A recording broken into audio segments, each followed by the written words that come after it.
Hello and welcome, folks, to another edition of RSF Radio. I'm your host, Joe Monday, and I think I just had a seizure. I don't know why I staggered that. It usually goes way better than that. Anyway, I'll deal with this brain damage later. Before I introduce our new guest. Usually when I have guests on, you might know this person from the North American Regional Finals and what might have happened there. CeroBlast. What's going on, man? Hey, how's it going? It's going all right. This week has been good for me. Just kind of like an aside. On Monday and Tuesday, I went back into the main office of my company. Otherwise I'd be out on a job site, waking up at well before the sun gets up. Right. And I've never been to the new office before, which is a stone's throw away from my house. It's not far, but I get to drive through a park, and there were so many dogs out in both of those mornings. So many good dogs. So you were distracted. It was so good. Usually it's me just in pitch black dark driving out past an airport being I fucking hate this, and then getting on a bus, and then but no, Monday and Tuesday it was look at all these good dogs, and the extra sleep was nice. But how are you? It's good. Just grinding away and trying to see if I can make it to Capcom Cup last chance qualifier for the last tournament. But overall, it's good. Just practice streaming, just trying to get content out. You've kind of had I don't know if I want to call it. It's not necessarily a roller coaster, but there is a story to tell here between what has happened in the last month or so. Because the one thing that got me, I forget who it was. Was it Gfinity or who exactly was it? Unicorn. No. Even before that, when you TGS, AMC. Oh, you're talking about Canada Cup. Yeah. Okay. Okay. Yeah, when you OCV'd at Canada Cup, and who was it that shared the tweet that went viral was Daigo reacts to his team getting beaten and didn't even tag you at all. It was ESL. It was the ESL fighting. It was ESL Street Fighter 5. That was pretty funny. I was wow, they didn't even tag me. I was like, what the hell? It's give your boy some credit. Come on, holy shit. Funny, they thought Daigo won or for some reason. I don't know. It was just weird. That whole situation was weird, honestly. But regardless, though, so that happened, and then shortly after, it was Unicorn. What prompted this? Was it just kind of out of the blue, or what happened? Well, so when I got back home from Canada Cup, I was Hi-Fi made a full montage of the whole OCV clip, and then I wanted to kind of get the ball rolling a bit further, so I wanted to search up any sponsorship opportunities and streamer sponsorship opportunities. So I was Googling that, and usually Google's your best friend, right? Mm-hmm. So I was scrolling down through the search engines and looking through the websites, and then all of a sudden, I saw an opportunity from Unicorn on one of the websites, and the Unicorn states that if you apply for if you become an applicant for their contest, which is they're holding a $50,000 sponsorship for pro streamers or pro gamers, right? And it was pretty interesting. I thought it was real because I was looking through a lot of legitimacy on just based on the company by itself. But I applied anyway, and I gave my information. I signed up for an account for them, and apparently they said at the end of November, they should be done processing the applicants, and they will go forth with the next phase of the competition for being picked out as a pro streamer or a pro gamer or something like that. And honestly, I've been looking through so many. They have a specific hashtag they want you to use just to make sure they follow you to see what kind of content you're pushing out for them. Mm-hmm. So they said you make sure you use the hashtag GoProUnicorn. So I've been kind of reverse searching that up, and I've been trying to see if anyone else is competing with me in terms of being an applicant and potentially winning the sponsorship and maybe I can like see like one or two people, but like honestly, like none of their numbers are like not as nowhere near to what I can like push out, you know. Nice. That's actually pretty sick. I didn't know that. Didn't know that part of it. Yeah, we should probably. No, go ahead. I cut you off there. Actually, hold on. I do kind of want to reel it back for people who might not know what unicorn is. Unicorn.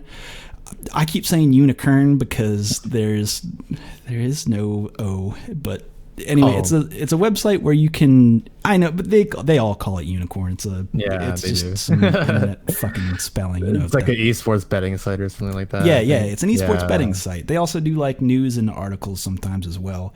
Right. They've dabbled in some fighting game stuff in the past. It's maybe not their strong hand, but it is something that they are somewhat familiar with. Right. Just so. There's a little bit of history on what they are as a company, but then they're running this. Is it even like a contest? What would you call it?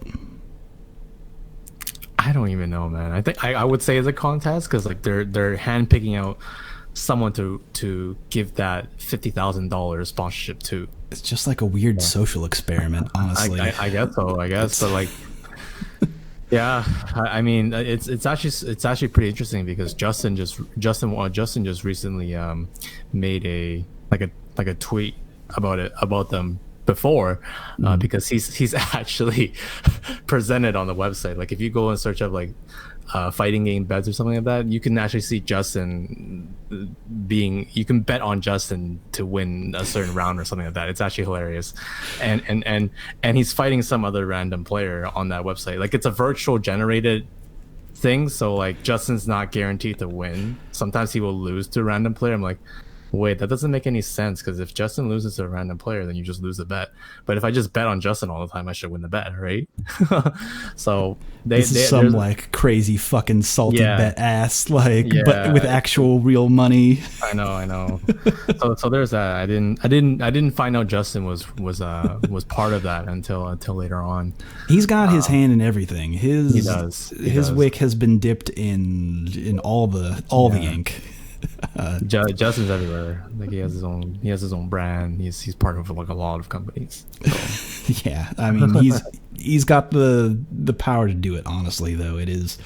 Yeah, the man's a fucking legend. But I mean he deserves it, right? He's been working so hard. He's an OG since the old times. I think that part is also important to note is that like it is a lot of work. Like doing that stuff, you can't just rest on your laurels here. It is right. It is a lot of work to stay in it and stay engaged with enough people to make you seem valuable as a sponsored person, or in his case, like whatever the fuck. I don't even know what it's so far into its own thing, but it's just the fact that he travels so much and it's just crazy.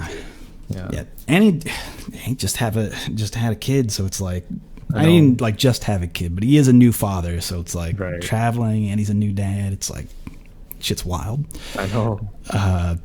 Can't imagine what that lifestyle. And he just got married too. There was that whole pictures of his wedding were showing up on Twitter. Yeah. And I was like, that's very nice. It's very sweet. Not here to talk about that though. It's kind of an aside of what has happened.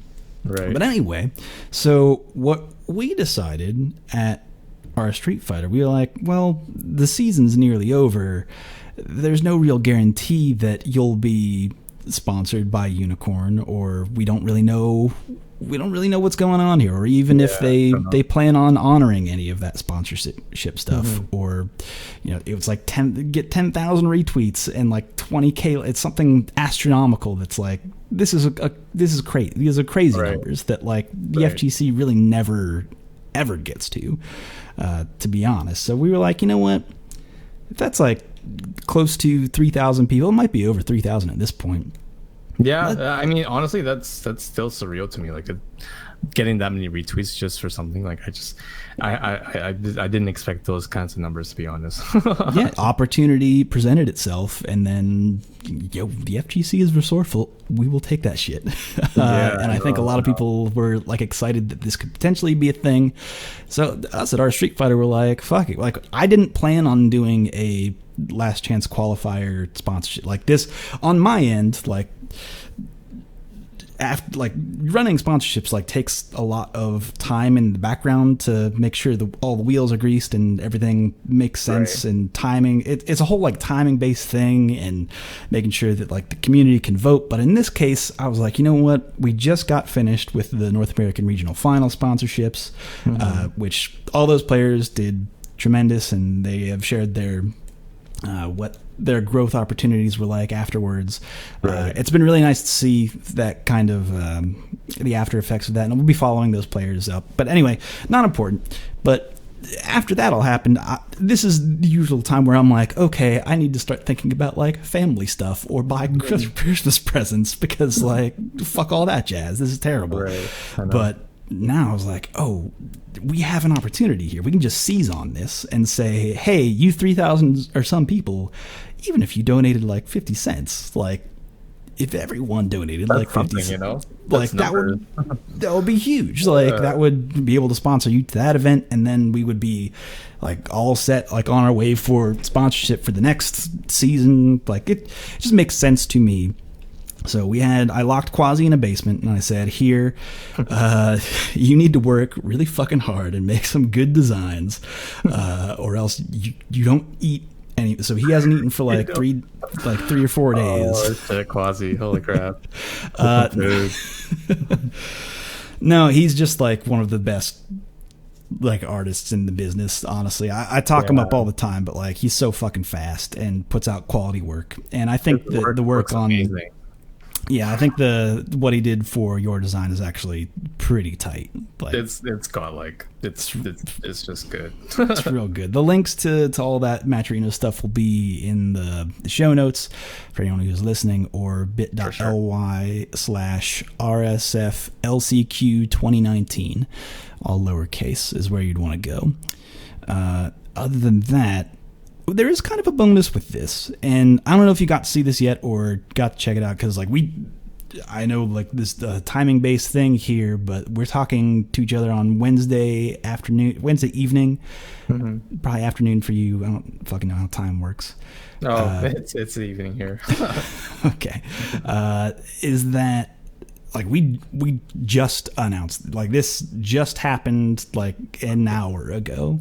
Yeah. So there's something in there that Quasi was like, hey, I have these designs. Can we make these into stickers?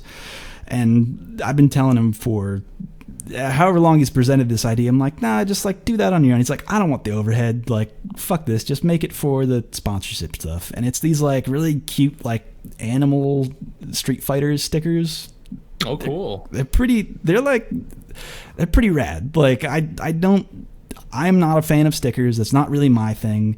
So the whole concept is lost on me. But looking at these, like the designs are thoroughly good, and from what I'm told about the quality of the stickers that get printed by the people I know at Matcherino, they should be pretty good. So they come in like a pack. Anyway, just check them out. They're cute. The little animal stuff. There's a very good Zangief bear sticker that is like, yeah, this is real good. And like a Vega snake, it's a whole thing. Oh, it sounds really creative, actually. Again, he's one of the best. Like, he's just so fucking good, man. I'm blessed to have him on the team. But other than that, though, I've kind of buried the lead here, because usually when I have people on the show, I talk about, what we have been talking about is what is most present and pressing for you currently, but there's other stuff you have going on, right? I like to spend this time to let you kind of pitch whatever you have, be it your Twitch channel, your YouTube channel, what you're trying to do there. So what do you got going on? Well, as of now, I'm trying to be a content creator / influencer, because I've been building up my brand for a very long time. it's probably like 2 years now. So, and or more, I don't even remember. But yeah, I mean, I've just been streaming most of the times, just to get some side income.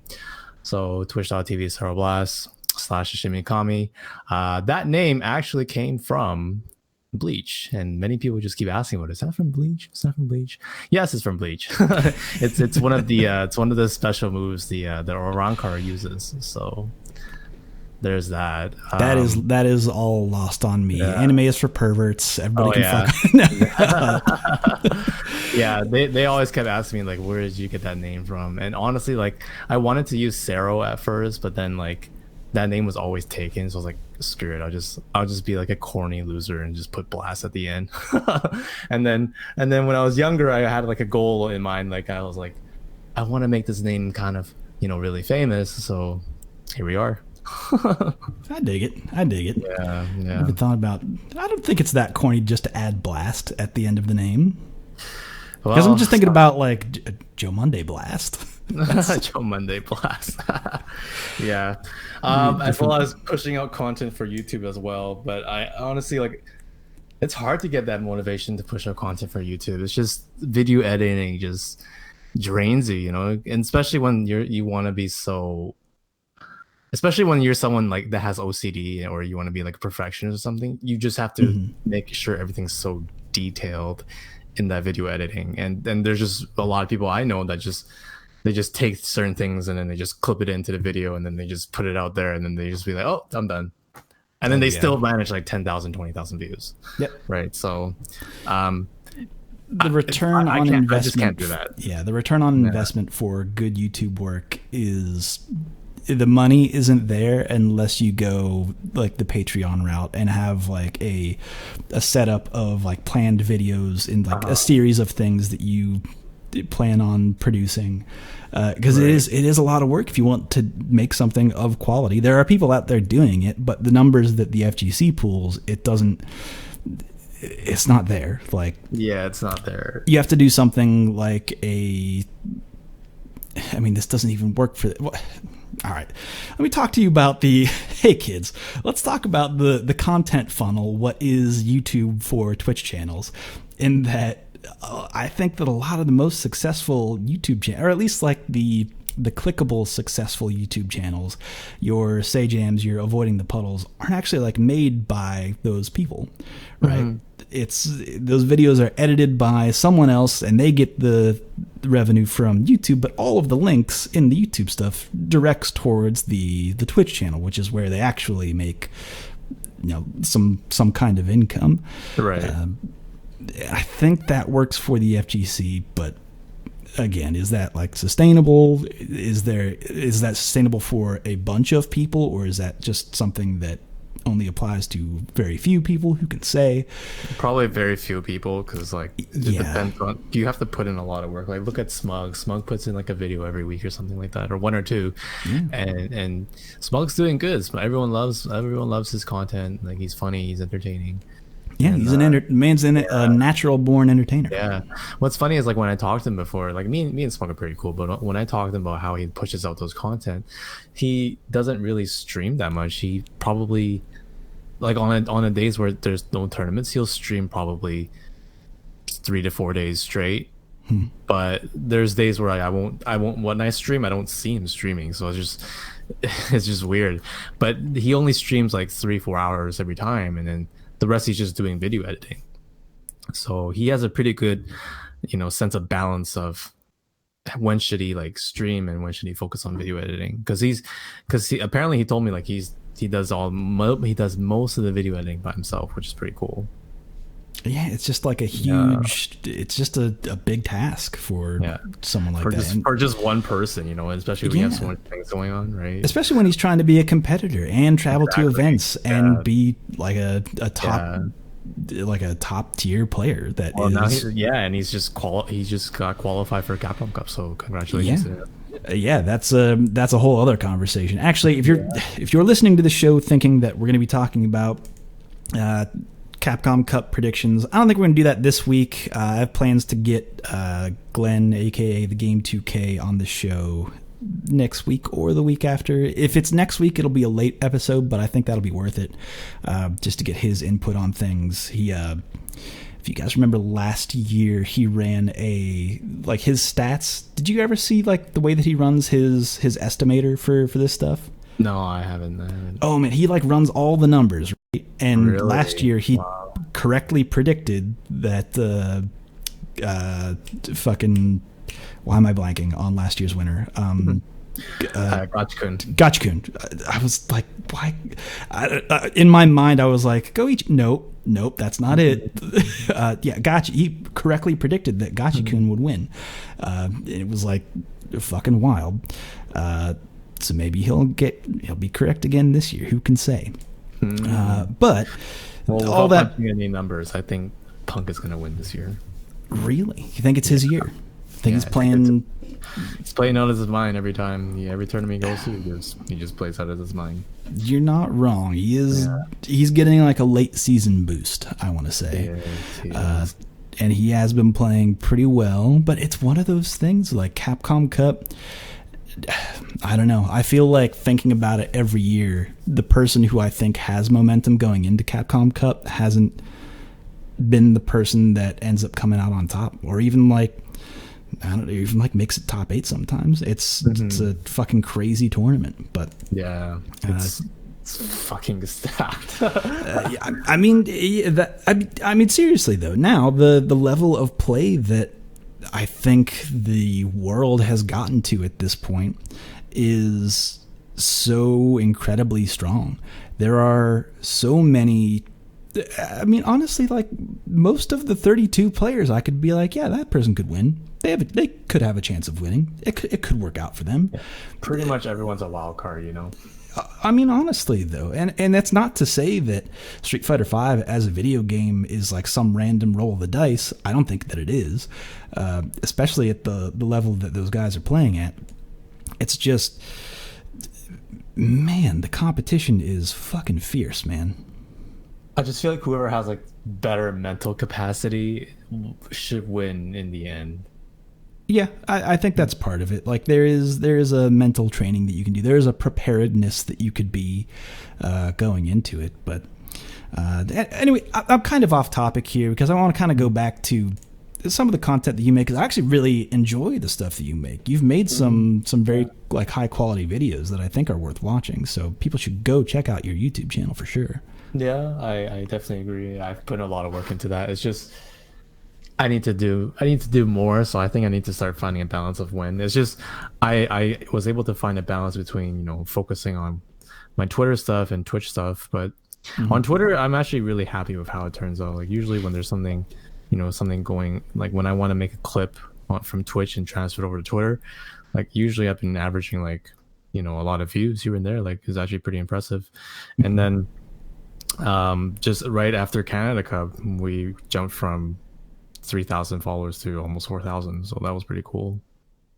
No, that's rad. Yeah, a lot of that stuff like you could do with like tracking.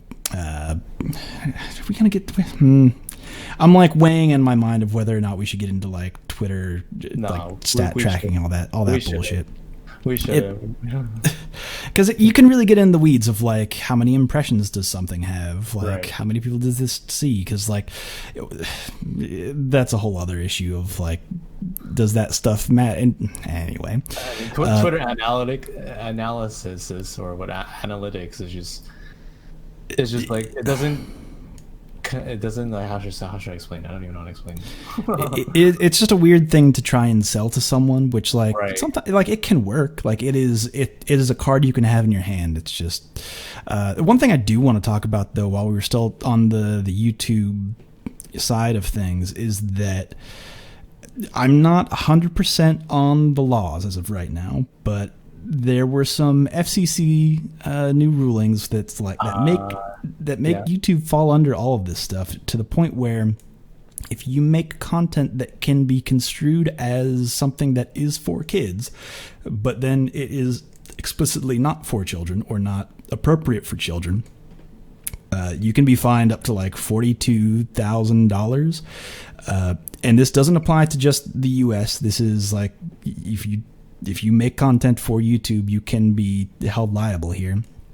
And I only bring it up because a lot of that stuff could be applied to, if they're casting a wide net and they say, if this is a games or for gaming, that could be construed as for children, and therefore this law can apply to that content. So if you say like a fuck word in your content, which me personally, thinking about all of the like the stream VODs that we've put up where I'm like cursing like a sailor, being like, oh, I need to mark all this stuff not for kids. Like, it needs to be very clear that. Oh, so there's an actual option where you mark your videos not for kids. You can do that. Oh, okay.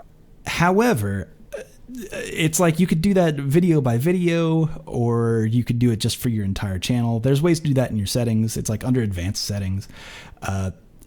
I just do want to throw out, like, to the weary here, myself included, that we're not sure if that will get it past like whatever algorithms they're going to throw over this, because YouTube, I mean, we can all agree that YouTube has never fucked anyone over with bad algorithms. That's never happened in the past.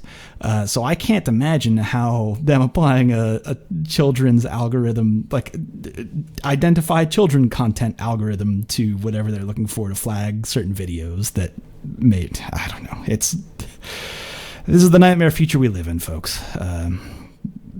So if you plan on making content, maybe don't say a fuck word in it or two. I don't know. I will try. It's just nowadays it's hard, It's hard. Yeah, I mean, but like even for this show, there's a YouTube archive of this show, and I've just said a cursed word, and I don't know. Could it be? Could this be construed? Could I be fined $42K? Who can say? That would be bad. But anyway, that's kind of an aside. Because there's other big news going on right now. We're kind of burying the lead here as well, because Championship Edition has just been announced. Yeah. What's your gut reaction to that? Well, when I first saw Gil, I was like, oh my god, it's Gil. I was like, I saw it coming. People kept telling me there was rumors, but then when we see it, we just went crazy. Is that like an excited oh my god, or is that like a here we go again? No, like I can't believe they actually added Gil in the game. That's the oh my god I'm construing. I think that's a fair reaction, considering that Urian has a Gil alt costume. Right. I was like, is that canon at all? So we don't know, but his animations looks crazy. His model's great. I'm just excited to see what kind of stuff he can do, because we've only seen like part of what he can do, but he looks very interesting. It's just gonna be different because in Third Strike, if he hits you once, you just take like 30%, but in Street Fighter 5 it's a bit different. If you get hit, you only take like what, 10-15%. Like I'm talking about like a single hit. Like if you get hit by something, you just lose your HP in Third Strike. We're not talking about like lose it with like max resources. I'm sure he can fuck you up, or he would fuck you up. Or with like the certain mechanics that he has, it has been kind of hard to say, but it's like if he touches you with the ice and then the fire, it's like it deals extra damage, or it deals extra property. It's again still very early to tell, and we're months away from the Championship Edition. What's release. Interesting is that in Third Strike, Gil has two supers. He has the one of the wings, and he has one of the like the fireballs coming down the sky. So I'm just kind of curious if Capcom's going to announce Critical Art 2 at the last tournament. That's something that I've been wanting that for a while. Right. This is it's kind of like my take on the whole adding, because another part of this, which we haven't said yet, is that everyone is getting 2 V skills. You're going to have the ability to select a V skill, you have the ability to select a V trigger. Because here's what I dread. is that, like many of the V-trigger options in this game, there will be one set that is just universally better for that character. Yep. Like 100%, Urians are going to choose V-trigger 1. They have no reason to choose V-trigger 2. Effectively 100% of the time, Zangiefs have no reason to pick V-trigger 2. Over V-trigger, yeah. Will they make a V skill that is so much better than the V skill that you already have, or will it be so significantly worse that there is the one way to optimally play a character, you know?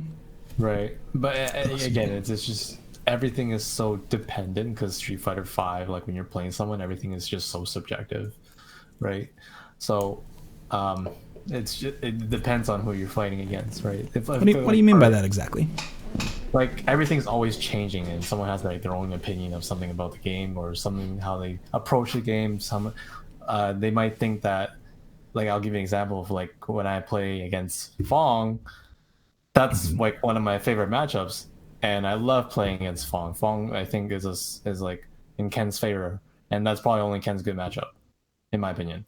Wow, you're going that far to say? I agree with you, and that's actually a really interesting argument against what I just said. Right. Because when I V-trigger 2, players, right? Because V-trigger 2 bodies Fong. Yeah, it destroys him, and nobody knows that, because when I talk to other Ken players that are high level, they're like, "Oh, I hate fighting Fong. I think Fong destroys Ken." I'm like, what are you talking about? Yeah, you've got the vacuum right there. Yeah. It's like it blows through everything. He can't do Fong stuff. Yeah, it's just his V-trigger 2 just shuts all of Fong's options down. If they want to try and do something, it just shuts it down. Mm-hmm. And just coming back to looking at, I saw the V skill 2 that Ken had, which was the Sean kick that's everyone's saying, the wheel kick, whatever. I just think that Ken learned that from Laura, but that's just me. But obviously he got it from was it Capcom versus SNK 2, right? Mm-hmm.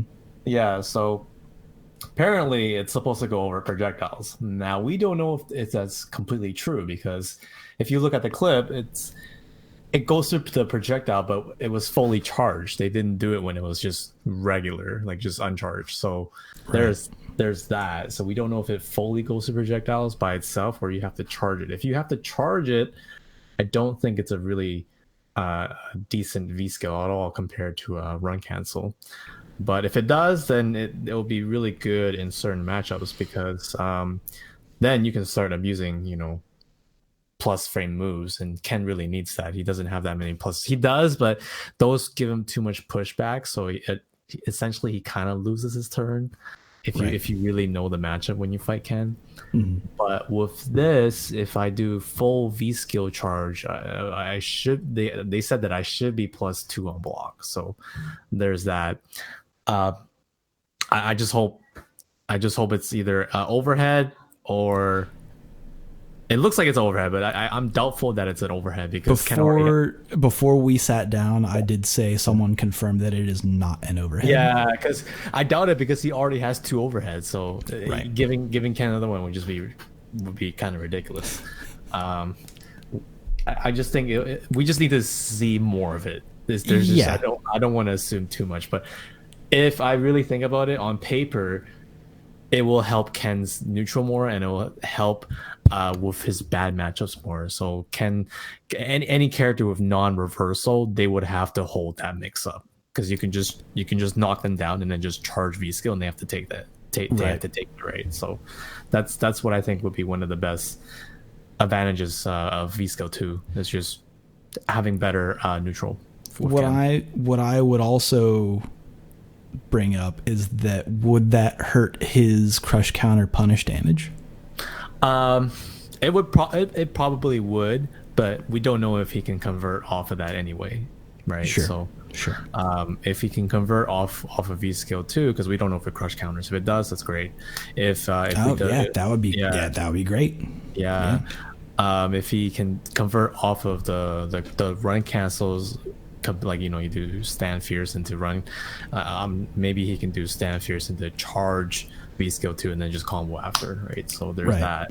Or maybe something like a crouch fierce, pop them up in the air, cancel the V skill, do like a juggle on hit. That would look so cool, actually. Wow. Right? I'm just like thinking in my head a possibility of what that could be. Like, does it add juggle points and then you DP after or something? I don't know. I'm just...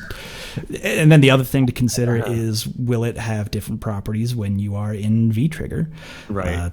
Because there are certain moves that certain characters have that change, properties of their how their V skill works, or how different moves work when they're in V-Trigger. So I don't who can say. It's all speculation at this point. It's all speculation. It's this is one of those rare times in fighting games where everyone's looking at like each frame of the video being like, well, is it 7 frames startup, or is it what's the recovery? Well, the video was in 30 frames per second, so we really can't say.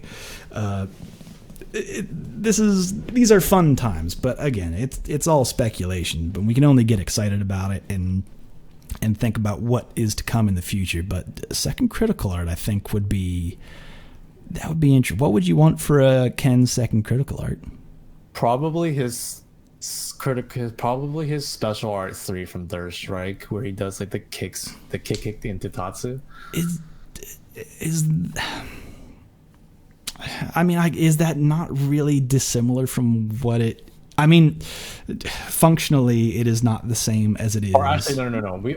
I would probably want Shoryu Reppa, like his first super art in Third Strike, like the one where he just goes into DP, right? Right. So I think that would be pretty cool. I only say because it's like he kind of has that critical art. Now that I thought of it, he already has that. So even though not really, it's not really that, but I see what you're saying though. Effectively, you want something that can move forward through projectiles, something that can move forward a distance instead of being that stubby critical art that he has now. Right. I think Shoryu Reppa would be pretty cool. Yeah, something that could just add damage on top of DP juggles, shit like that. That'd be pretty cool. Wow. Yeah, to hit someone with effectively 7 DPs in one combo. That could be kind of fun. It'll be a cool clip montage. Yeah, just go overboard with something dumb like that. Mm-hmm. I like the idea of that. Mm-hmm. Just when I think about Zangief and Zangief critical arts, I'm it actually doesn't make sense for me to add a anti-air critical art for Zangief. A chip kill. Exactly. Something that is a strike on the ground, like a Cossack dance thing. He'll probably do a lot of lariats or something. Just with the kicks of the shin, the Cossack kick, something like that. Maybe maybe that.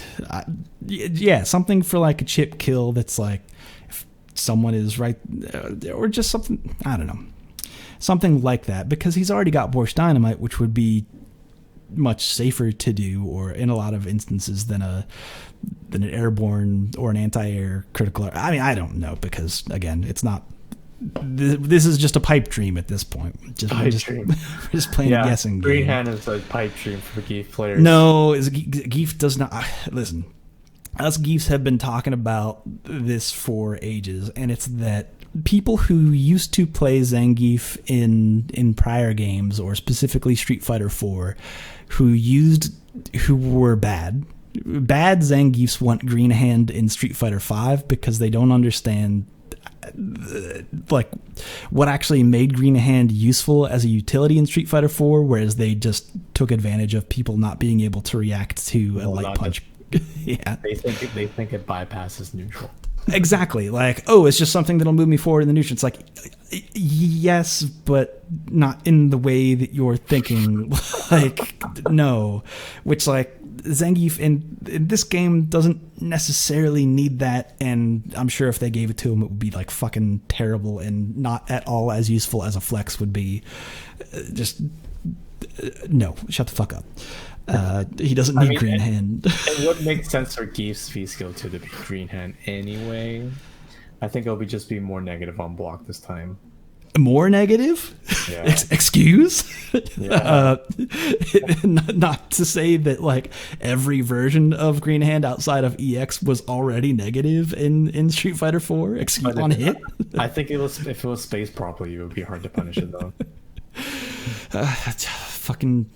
But then why? See, that's the thing though. Then why have it in the fucking first place? Because maybe you can if it deals so much pushback on hit that he can't follow up with anything other than an SPD, why fucking have it in the first place?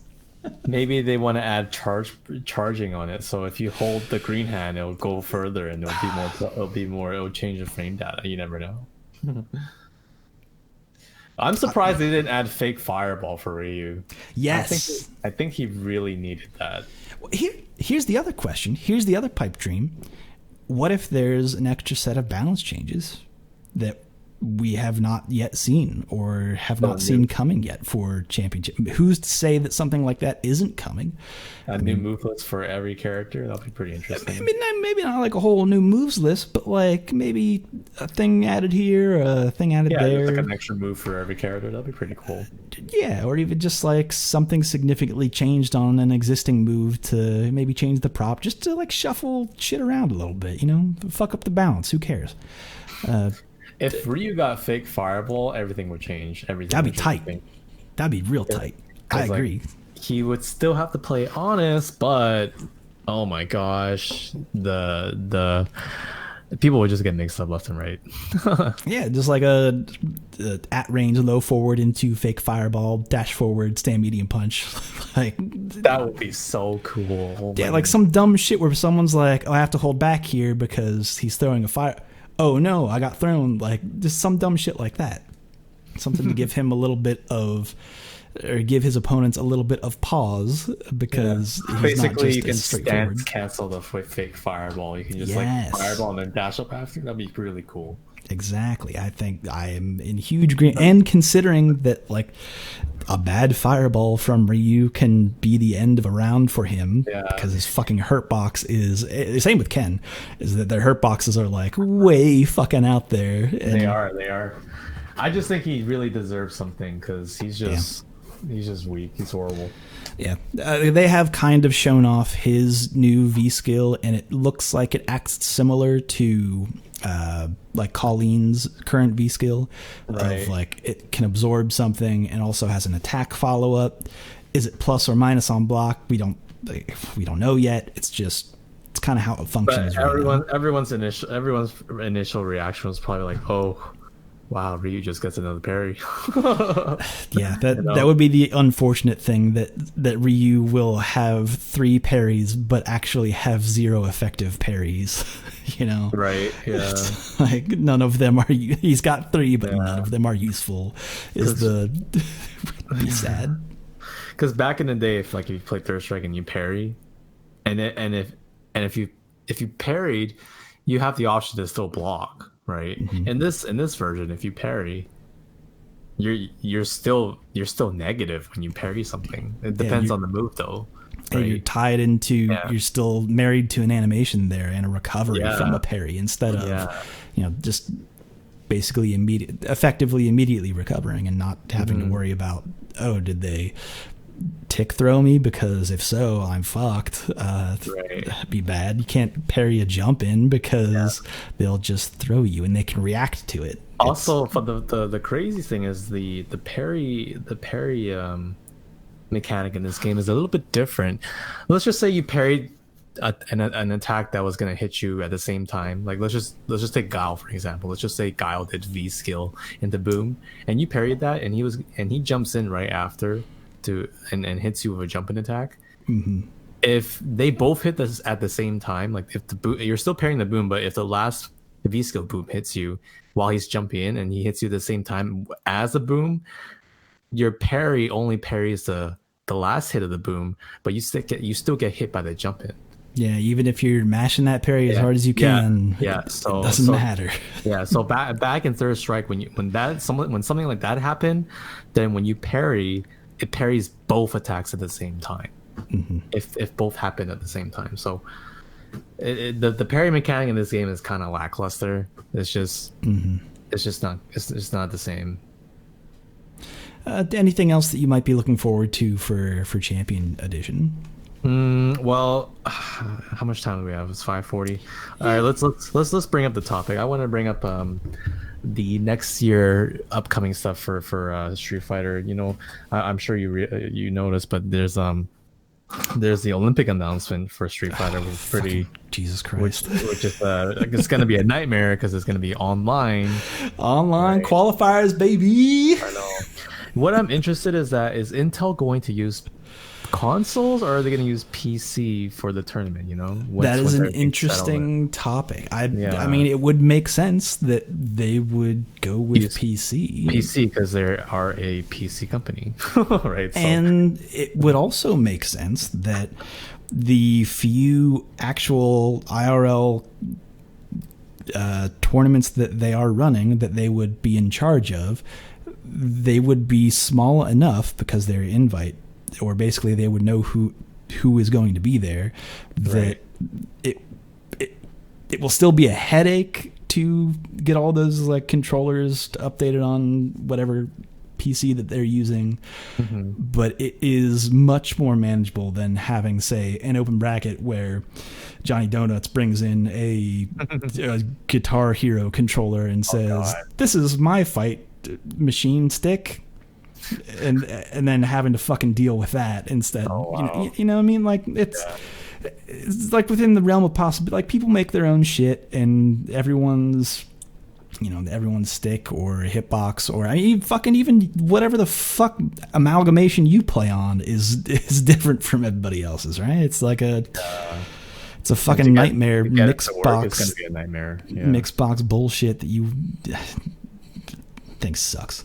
The thing sucks. Anyone who plays on a mixed box like controller is a fucking nightmare people. Nightmare people.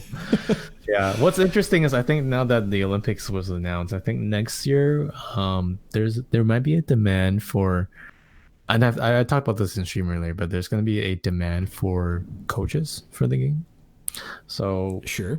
So I think. What they might I had a really cool idea before, like they should host a tournament. Someone should do it. They should have a tournament where there's like players who are being live coached in the tournament, like what the players have to do is they have to listen to the coach exactly what they do, and they can't do anything else. So basically let's just say I'm coaching you and you're playing in a tournament, and everyone can like see it. Everyone can see it. Everyone can hear it through the live stream or something like that. And they can hear me, telling you what to do, and then you have to do it, right? And then the other person has a coach, and they tell him what they have to do, and he has to do it. So basically, it's like a coach on coach battle tournament, and I think that'll be just pretty funny and interesting to watch. That would be a funny gimmick. Who can say if that would even work out? But I know that's again. I mean, that is good to bring up a point of coaching, because, I mean, it isn't outside of the realm of possibility that there would be coaching rules in a Olympic type sport. And I mean, fucking the Smash community can't even figure that shit out.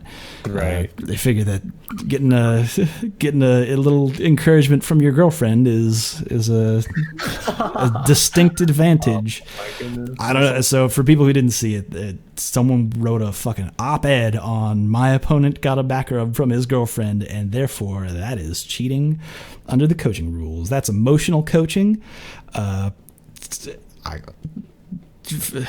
Jesus Christ. I can't believe that actually happened. I mean, I can, right? I'm no longer surprised by inane bullshit like that, where it's like something that just seems like so natural, like, you know, someone encouraging you or like taking a shower is just so lost on all of these Smash players. Like, you know, it's just simple day-to-day bullshit, you know. This is low-hanging fruit, you guys. Like, that joke wrote itself. Like, it's not even hard. I'm not even happy about that, right? It just happened, you know. Anyway, but yeah, you're not wrong. That could be something to look forward to. I mean, it makes sense because it's tying within the Olympics. So I mean, there might be a demand for coaches if a org / team wants to pick up a potential Olympic team for a region, you know. The other thing to think about with the Olympics is that I think that with that being in the plans, is that I don't think they're going to have a lot of slated changes to Street Fighter V in that, like, quote-unquote Olympic season. I don't know exactly when it's going to run to. I don't have that in front of me currently. It'll start in March, so kind of the same time as when off-season gets off. Beginning of the season usually starts in March for Capcom Pro Tour. Right. So it's like, I don't think that they're going to have many changes to the game, if any at all. I think they want to keep it as, you know, unchanging as possible within that time period. That might even be within like the rules of whatever the fuck they had to do to get an Olympic deal. So we might be stuck with whatever we have from Championship Edition. Yeah. What's coming in February. Which I should kind of run back here to kind of give a little bit of what is included in the package, because if you have any version of Street Fighter V right now, I mean, it's all the same version. If you get the update, which is, how much is it? It's like $20 or something. Yeah, it's $20 for the update, and it is all seasons, all characters, all story costumes, all battle costumes, all premium DLC, which is like all the fucking costumes, battle costumes, all stages, all the colors unlocked, like, which is like 3 through 10, 11 through 15 for all the default shit. I think it's a good deal. Yeah, you get a whole bunch of like CFN profile themes, a whole bunch of like named bullshit that I've never even looked at. You get everything basically, effectively, and that's a pretty good deal, especially if you haven't bought anything at all. I have to think about what comes with pre-order. I don't have that in front of me exactly, but it's quite a lot. It's quite a bit for an update if you want to spend that little extra money to get a pretty full version of Street Fighter V. Because that is one thing that, like, man, it's 2019 and there are still people who like come at me and not at me, but just like Street Fighter. They come on our Street Fighter and are like, Capcom said that they wouldn't have different versions of the game, and look, arcade champion, what the fuck? It's like, you guys, they didn't even say that. Like, if you think that is even close to what is true, I feel bad for you, son. Like, don't even come at me with that. It's people's capacity to be a fucking idiot is never surprising to me. But anyway, another thing that I want to give a little bit of credence to is that Vexany, who's been on this show, won the Esports Award for Best Esports Photographer of the Year. I'm super proud of her. She has done incredible work. If you have seen any of her photos, it's like, I mean, I talked to her on the show before, listen to that episode. We talk about her portfolio this year and just how incredible it's been. But it's really cool whenever someone from the FGC, when put on a main stage of all of esports, can get a huge recognition like that. Like, yeah, I've seen her work too, so it's really good to be recognized for something like that, you know.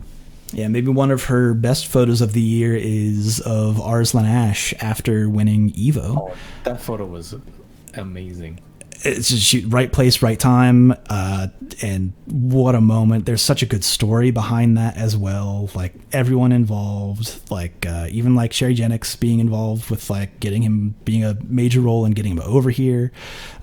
Just there's so much just in one picture of like, and he fucking dominated in that tournament. And then him not getting recognized in the esports awards at all, or it being recognized in the game awards, the Keeleys, right, which are coming up soon. So it's like, man, snubbed again, huh? Yeah. Oh well, can't win them all, huh? I know, it sucks. The FGC. Maybe it might have something to do with him being in a third world country. I don't know. It's one of those things where it's one of those media politics, you know. I suppose it's just there's been really good articles on him this year. Like it's not like it hasn't been covered. Like it's that story is out there. He's kind of like exploding. He exploded pretty fast. So you know, to not nominate him as like one of the players is kind of ridiculous. To not even be recognized as someone who deserves to be on the map, which like he really fucking does. I would almost say he put the entire country on the map, and because then hey, turns out they fucking rule ass over there. Holy shit. They do. It's actually interesting because like, who do they train with? They don't have any online practice, you know. Just each other, I suppose. Yeah. But yeah, I mean, looking at the Keeleys, I mean, this is a awards show that nominated Samurai Showdown with a W. So I don't know, get fucked, Jeff Keighley. I guess. Whatever. They said Jump Force was one of them too. I was like, what the hell? Some of the best fighting games. Man, Jump Force. I don't even want to get started on that. This is kind of like a weird. You ever like tie two unrelated things together and just laugh at how bad they are? Yeah. I don't know. In my mind, so when I think about Jump Force, I think about there's a really bad cinematic animation where someone's neck moves in a really like inhuman, like really terrible, like fucked up bad way that's like, oh, they spent like $5 on this animation. Great.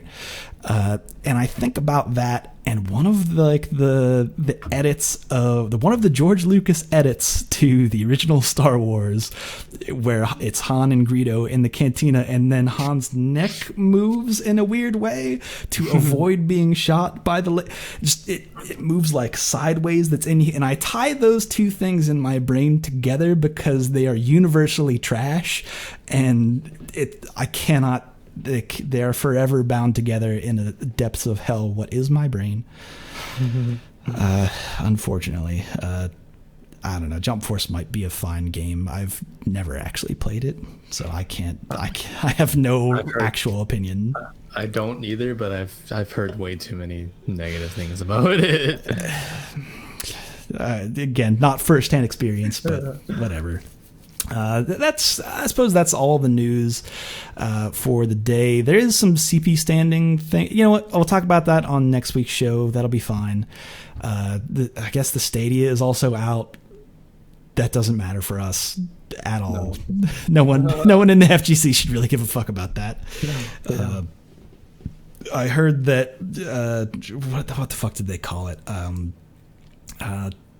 Negative latency. Was that what they called it? Yeah, I don't know. It's just it looks like a piece of fucking crap. Yeah, negative latency is something that some like Silicon Valley jagoff writes on a whiteboard, and then the whole room claps. Just how far up their own asses that they are.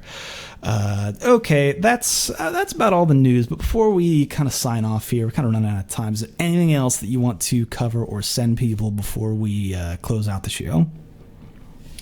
Not much. Just really appreciate what you're doing for this campaign you're hosting for me here. So hopefully, happy to do it. Honestly, I mean, the people were there to support you. We just said, you know what, we have the means to do it.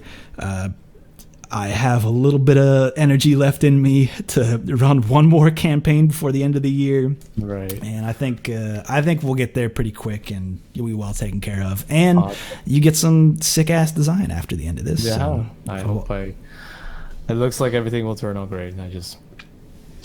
We just gotta see. Nah, it'll be cool. And then maybe the unicorn thing will actually pan out. Who can say? I don't know. Who can say? Yeah, if they pull through, it'll be pretty cool. Before I let you go, though, every time a new guest comes on the show, I have to ask them 2 questions that I think can tell a lot about who you are as a person by how you answer it. The first part of the question is, what is your favorite normal attack in any fighting game? In any fighting game? Any fighting game. Could be whatever anime bullshit you can think of. Doesn't have to be Street Fighter, even though this is a Street Fighter program. Street Fighter is probably like the only fighting game I've been playing recently, so I think my favorite normal attack would have to be Ken's Inazuma kick, which is his back overhead in Street Fighter V, and the back forward overhead. Mm-hmm. Yeah, so that's probably one of my favorite normals from Ken. I mean, that's considered a unique move, but still, listen. Yeah. The way that people answer this question, it's a wide breadth of answers that can be acceptable. Why the overhead? It just looks cool, like the way the animation starts up. He's supposed to lift his leg up and then just comes down as if it's what they hit your head. That's just cool to me. It's like the way his body just shifts so fast into an overhead where he lifts his leg up and then just shifts back down. I think that's pretty cool. Yeah, like the lead up to it, and then because it is like a snap. It's like a snap down on top, like a Booker T axe kick on top of the fucking dome. And then a follow up to my favorite normal after that would probably be his roundhouse. Why the roundhouse in general? Oh, it's just when I hear that crush sound, I just get happy, That's the party starter right there. Yeah. Because that's not exactly easy to land as a crush. Anyway, no, all right, cool. Second part of that question, kind of working on top of what you've answered, is what is your favorite combo in any fighting game? Favorite combo,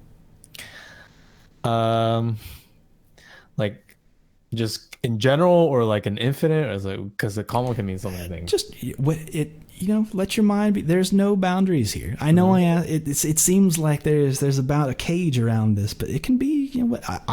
People have answered this question with like a setup before, which is not technically a combo, but is a series of inputs.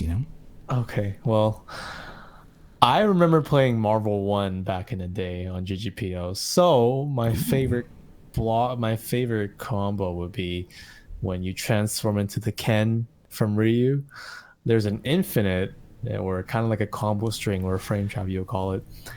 Basically, you do jump, and then you would do short, leg kick short, and then you do forward, and then you do tatsu after. You would do medium tatsu or something like that, and then you could actually just loop it. Apparently, you can loop this combo until you kill your opponent, and it was actually really cool to me. It was just really fun to do, but it's like a quick little infinite. Yeah, I know. It's a really cool infinite because you just get to hear the tatsu over and over again, and hearing the tatsu voice was just really cool. Like when Ryu voiced out the tatsu and in Ken form, it was just really cool to hear, and like just looping it over and again. It was just really cool. It's really fun. Word. I like that. That's a good answer. All right, folks. Other than that, that's going to do it for the show. Before we let you go, CeroBlast, where can people find you? One more time, hit them up. Where can they find you on the internet? One more time, they can follow me at twitch.tv/CeroBlast, and they can also follow me and see my notifications, tweets, whatever, any content coming out on Twitter, which is at BlastCero. Somebody took my name, so I had to change it and make it backwards. Happens to the best of us. Right. I know. Yeah, YouTube, same thing. CeroBlast. I'm trying to branch out to other social media platforms soon. I'm probably gonna plan that out by the end of the year. Right. All of those links will be in the show notes, so check it out. Again, you can find me at Super Joe Monday on Twitter.com or at Reddit SF, or of course, just head on over to our Street Fighter and see what's going on. I would also recommend people go check out that match arena that we have going on. There's some sick ass t-shirts, hoodies, jackets, and we got stickers this time, and the stickers are delightful. Put that on your lunchbox and show all the kids at school that you're a cool person, I guess.